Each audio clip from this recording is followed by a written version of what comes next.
G'day mate #welcome Mokoko. He will be joining an already stacked Romford attacking line.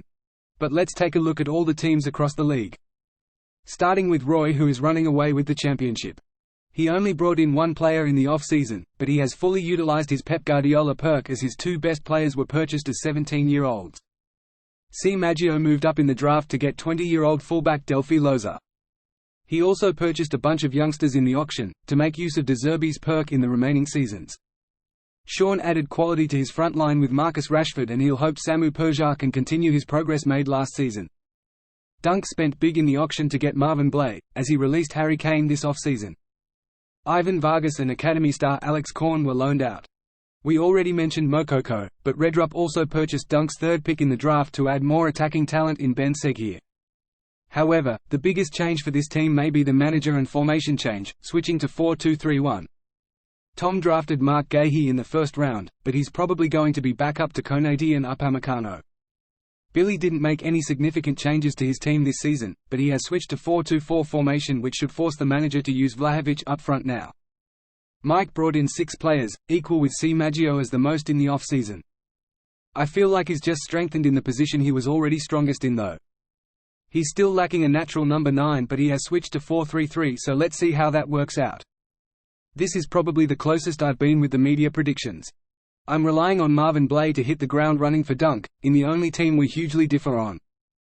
I don't think my bottom 4 teams have made significant enough improvements, but a good run of form or key injuries can change the swing of this game very quickly. So let's see how the teams performed after the first round of fixtures in Season 7. It looks like Samu Perjar has been tearing it up at right back, but it's not been enough for Sean, who currently sits in 6th.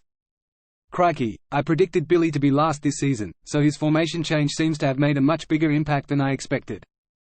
In classic Italian fashion, C. Maggio's team has only scored 5 and conceded 3 goals so far.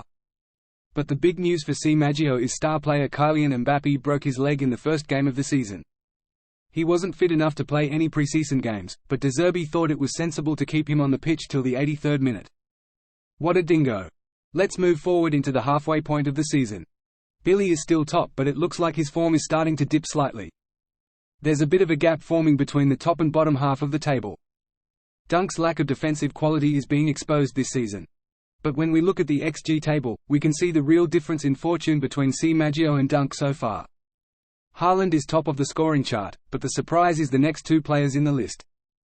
Mason Mount has stepped up in Mbappe's absence, while Vlahovic is actually getting to play games this season. Hervé Rodia has been a key part to C. Maggio's success this season.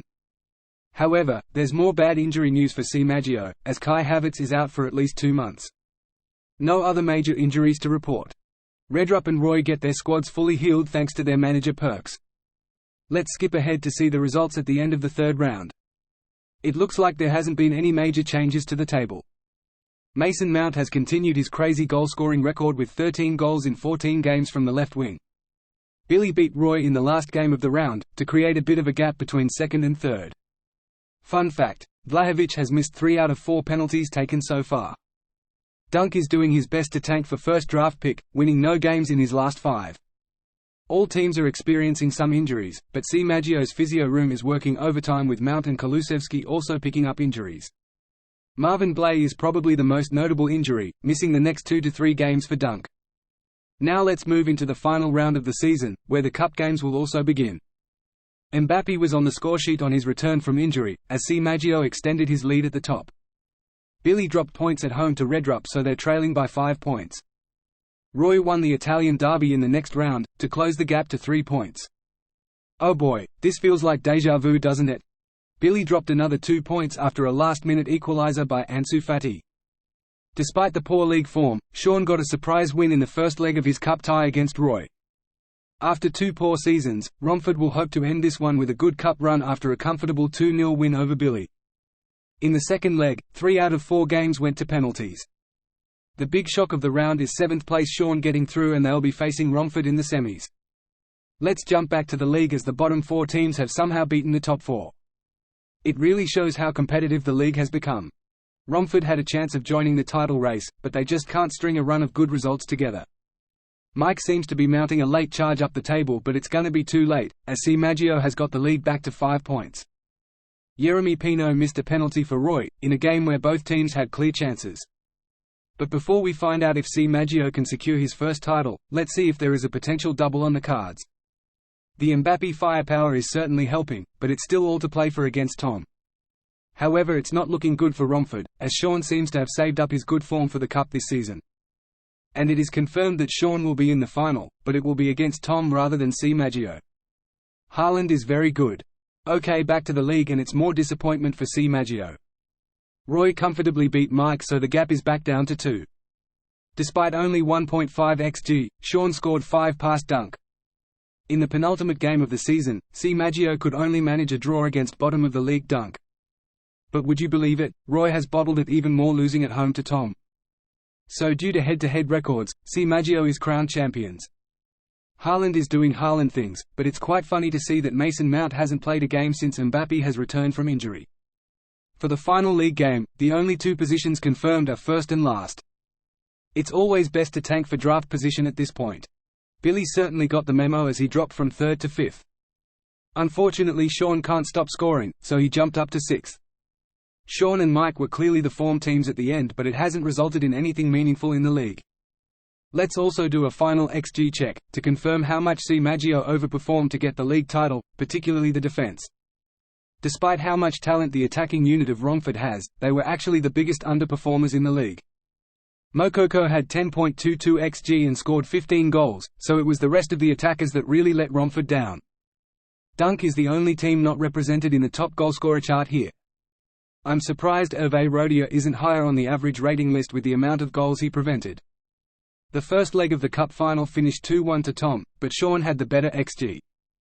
However, the stars have certainly aligned for Sean ahead of the second leg, as Haaland pulled his knee ligaments in the last league game. So it means Adeyemi is playing up front, in a very defensive lineup selected by Tom's manager Brendan Rodgers. Sean had the perfect start with Persia assisting Chiesa after 10 minutes.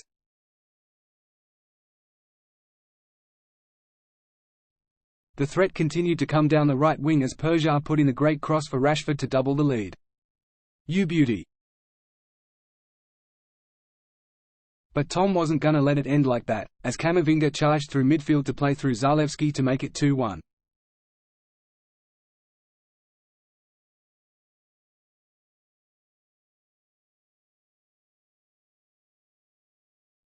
Zalewski was heavily involved in the next highlight for Tom, taking the ball down skillfully and playing a great pass for Adeyemi to equalise. With less than 10 minutes remaining, the next attack from Sean came down the left, but Upamecano was judged to have fouled Ansu Fati in the box. So the pressure was all on new signing Marcus Rashford to bring Sean back into it. Never in doubt. With just a few minutes left, we had another attack down the left and fan favourite Ansu Fati scored the winner. Tom just couldn't handle the attacking threat of Sean's fullbacks despite having more defensive-minded wingers. That's back-to-back cup wins for Sean. I don't feel so bad about my title winner prediction now. Let's take a look at how the youngsters developed this season. The main loan moves all went well for Billy and Dunk, in terms of playing time. However, Alex Korn made the most progress out of the bunch. I must say, Vitor Roque is looking a bit spicy now, certainly a good rotation option for Billy. Despite a poor season, Marvin Blay still went up by 7 CA. Samu Perja kept improving and is now up to 175 CA. No surprise to see Hervé Rodier get a small boost this season as well. Some of these players for C. Maggio and Roy will also get a boost from their manager Perk. Let's see what Dunk can do with first pick next season.